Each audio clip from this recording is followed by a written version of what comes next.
అది మా స్టాండ్ అండి, మా చిత్తశుద్ధి అది. రైట్.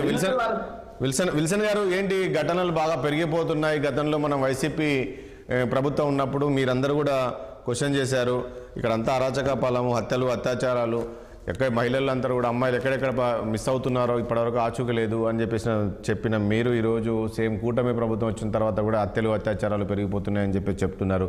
దాదాపు 65 మంది ఇప్పటికీ అఘాయిత్యం జరిగింది.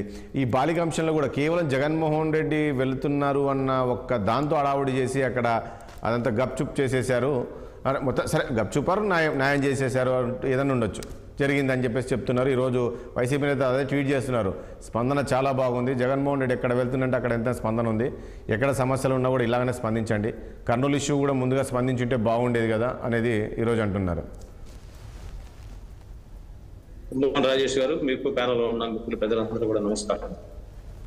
ఇంకా పోలీసులు వైసీపీ ప్రభుత్వం ఉందనుకుంటున్నారేమో నాకు తెలియదు, కానీ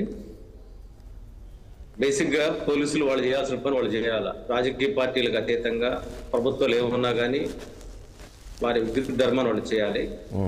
ఆ చేసే క్రమంలో వీటిగా బాలిక పైన అత్యాచారం కావచ్చు, లేకపోతే మహిళలకు సంబంధించిన ఏ సంఘటన జరిగినా వాళ్ళ డ్యూటీ వాళ్ళు చేయాలి. కాబట్టి వాళ్ళ డ్యూటీ వాళ్ళు చేయలేదనేది మనకి జత్వాని సంఘటనలో తెలిసిపోయింది.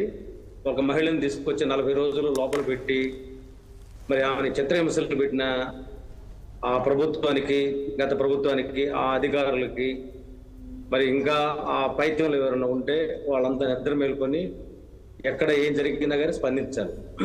గత ప్రభుత్వంలో రాజమండ్రిలో అత్యాచారం చేసి పోలీస్ స్టేషన్ ముందు పడేస్తే ఆ మహిళకి తిప్పులేదు. అదేవిధంగా సచివాలయంలో కోతవేడి దూరంలో మహిళ అత్యాచారం జరిగితే ఒక సామాజిక వర్గం దాంట్లో ఉందని చెప్పని ఎవరిని అరెస్టులు కూడా కొట్టుకోలేదు.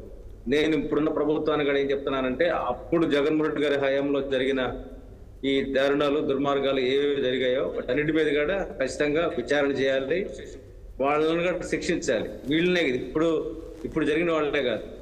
అదే సమయంలో జగన్మోహన్ రెడ్డి గారు వస్తున్నారు అంటే ప్రతిపక్ష బాధ్యతల్లో ఉన్న వాళ్ళు స్పందిస్తే మంచిదే, మేము ఆహ్వానిస్తాం ఆ పరిణామాన్ని.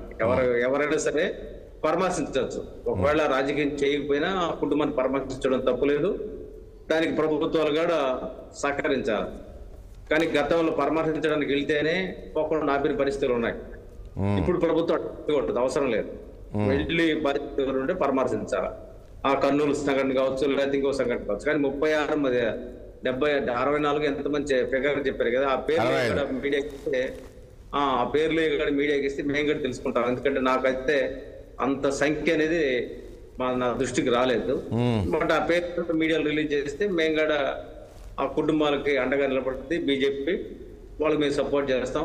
ప్రభుత్వాలు, మా ప్రభుత్వం ఉన్నా సరే, ఎవరి ప్రభుత్వం ఉన్నా సరే, మహిళలపైన అత్యాచారాలు, పసిపిల్లల మీద అత్యాచారాలు, ఇటువంటి వాటి మీద ఎవరైనా సరే, అన్నం తినేవాళ్ళు ఎవరైనా స్పందించాలి, అందులో సందేహం లేదు.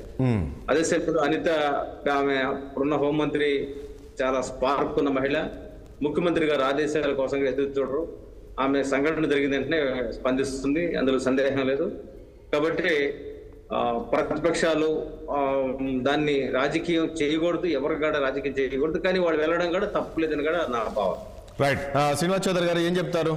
నిన్నంతా కూడా దీనిపైన మాట్లాడారు మాజీ మంత్రులు అందరూ కూడా. ప్రభుత్వ స్పందన అంటే జగన్మోహన్ రెడ్డి వెళ్తుంటేనే స్పందిస్తారా, లేకుండా